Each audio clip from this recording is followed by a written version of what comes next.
ऐशा और हबीब के बीच में जो एक नई जंग छिड़ जाती है और ऐशा साफ अल्फाज में अपने हस्बैंड को इनकार कर देती और कहती कि अभी मेरी बच्ची छोटी है और किसी भी सूरत में अपनी बच्ची की मैं शादी नहीं करवाना चाहती। हबीब भी अपनी बात पे अटक जाता है और ऐशा को इनकार करता है। ऐशा ये घर छोड़कर चली जाती है। क्या ऐशा अपने घर जाएगी तो ऐशा की माँ का रिएक्शन क्या आएगा? क्या ऐशा मजबूर हो जाएगी दोबारा इस घर में आने के लिए? और अगर दोबारा इस घर में आती है तो क्या एनी की शादी होने वाली नेक्स्ट एपिसोड में?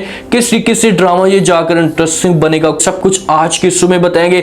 जो नए लोग हैं मेरे चैनल पे जल्दी से चैनल को सब्सक्राइब कर दें। ज़हीर को हार्ट अटैक होता है तो उस वक्त ज़हीर के जो रिश्तेदार होते हैं, बहनें होती हैं, सारे के सारे इसको मिलने के लिए आते हैं। तो एक दूसरी बहन जो है वो भी ज़हीर को मिलने के लिए आती है। तो बहन के दिमाग के अंदर ये बातें चाह रही होती हैं क्योंकि उन लोगों को भी इस बात की जो वो मिशक पड़ जाती है कि भाई एनी और फाखिर के आपस में जो है शादी होने वाली है। जब वहां पर पहुंचते हैं तो वो आकर जो है वो ज़हीर के साथ बात करती है, कमरे को अंदर बंद कर देती है, दरवाजे को लॉक कर देती है और ज़हीर के साथ जो है बात पूछना शुरू कर देती है। उसे कहती है कि भाई आपने जो ये फैसला किया है कि फाखिर और एनी की जो है वो शादी होनी है। तो ज़हीर कहता है कि हाँ मैंने ये फैसला किया है क्योंकि मैं अपनी आंखों के साथ, मेरा एक इकलौता बेटा है और मैं अपनी आंखों के साथ ये खुशी देखना चाहता हूँ। मैं चाहता हूँ कि मेरे बेटे की जो है वो जल्द से जल्द शादी हो।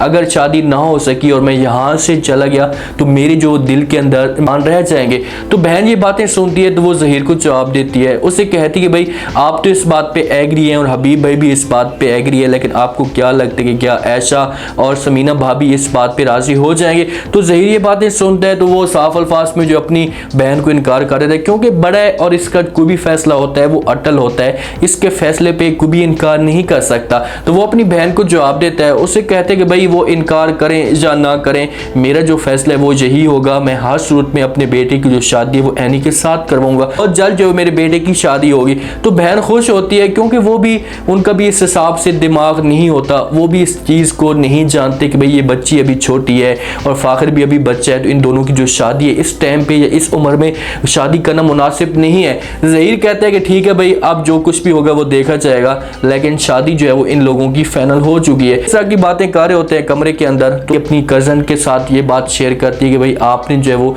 ये बातें सुननी है कि ये कमरे के अंदर बातें कौन सी कर रहे हैं, कम से कम हमें तो पता चले क्योंकि घर में जो एक परेशानी सी चाह रही होती है, हर चेहरे के ऊपर जो है वो उदासी सी होती है। एनी की जो माँ है वो भी परेशान होती है, समीना बेगम भी परेशान होती है। तो इसी वजह से एनी वालों के दिमाग के अंदर ये बातें चाह रही होती है। अब उस मासूम सी बच्ची को इस बात का तो नहीं पता कि भाई मेरी जो वो शादी हो रही है। दरवाजे के साथ या खिड़की के साथ जो वो कान लगाकर बातें सो रहे होते हैं तो पीछे से फाखिर आ जाता है और फाखिर इन लोगों के ऊपर शोर मचाता है कि भाई क्या कर रही हो आप लोग यहाँ पर। तो एनी जो है वो फाखिर को वहीं पर चुप करा देती है, उससे कहती है कि भाई थोड़ा सा आराम से बोल, अगर तुम शोर मचाओगे तो चाचू ने जो ये बात सुन लेनी और हमारे ऊपर उसने गुस्सा करना है। फाखिर को भी खामोश करा देगी, लेकिन इन लोगों को जो है वो बात की समझ नहीं आएगी कि भाई आखिरकार अंदर बातें क्या चाह रही हैं।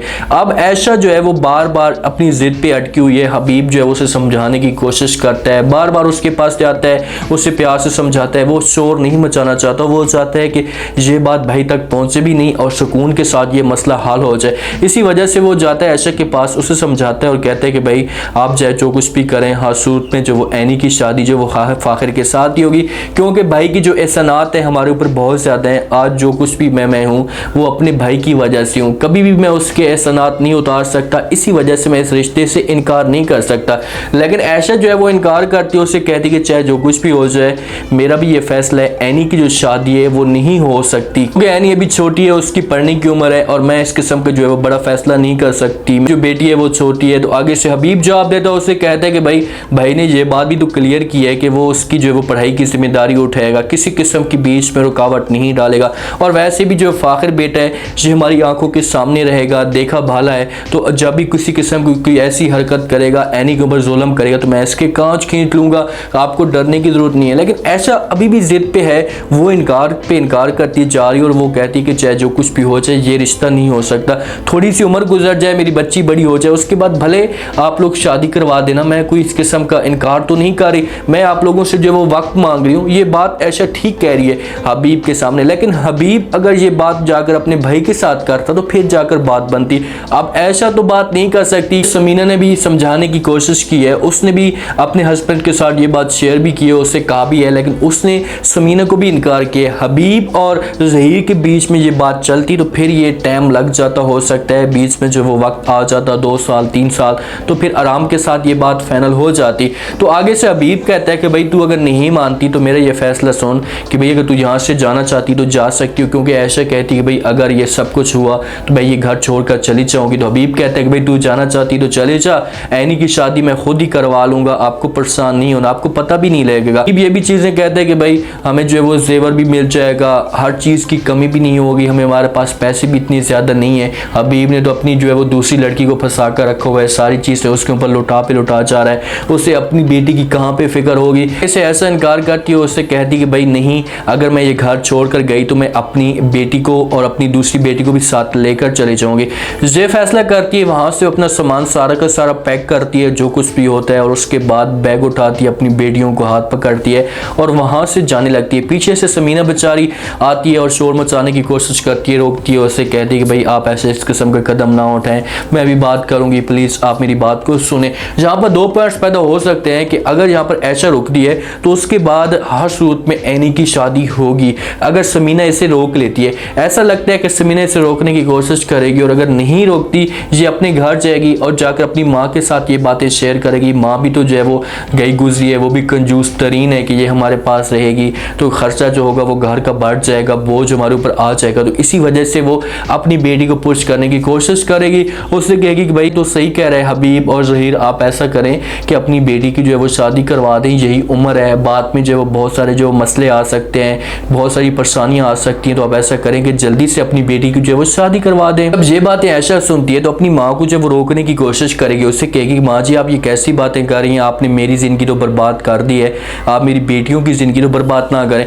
क्योंकि ऐसा कि माँ का तो माइंड उस हिसाब से होगा, वो तो उस हिसाब से हर चीज़ों को देख रही होगी कि मैंने जो है वो ऐशा की जल्दी से शादी करवाई थी, ना कुछ हमें मिला था, ना जेवर हमने दिया है, इसी वजह से ऐशा को ये बातें कह रही है। लेकिन ऐशा इनकार करती है, वो कहती है कि पहले जो है वो मेरी बेटी पढ़ेगी, तालीम हासिल करेगी और उसके बाद जो है वो मैं इस किस्म का कदम उठाऊंगी, मैं ये कदम नहीं उठा सकती। लेकिन ऐशा की माँ जो है वो ऐशा को मजबूर करेगी और बार बार इसके ऊपर टांस करेगी। हो सकता है कि ऐशा की जो भाभी है वो भी इसके ऊपर टांस करे तो ये मजबूर होकर वापस अपने घर में आ जाए, और जब वापस घर में आएगी तो फिर इसके पास कोई भी चांस नहीं होगा।